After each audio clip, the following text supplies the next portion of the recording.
So ayan guys, luto nga pala ako ngayon ng tinolang itlog.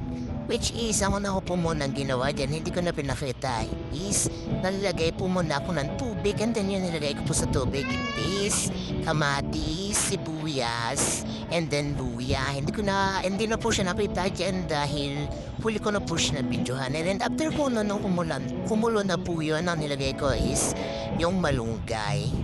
And then after ko muna naman nung po yung nilagay ko na is yung itlog.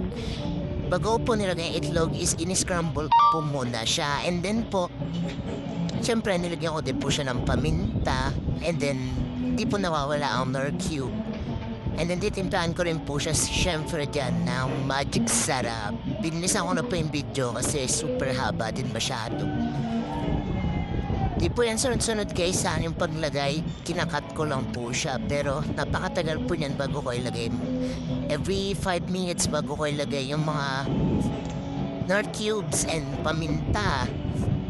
And yan, magic. Ganyan guys. Super sarap niyan guys. Kung gusto niyo magtipid, gantong ulam ang gawin nyo. Dahil makatipid budget kayo. Kung gusto niyo ng sabaw. Ganun guys. Thank you guys. Thank you for watching.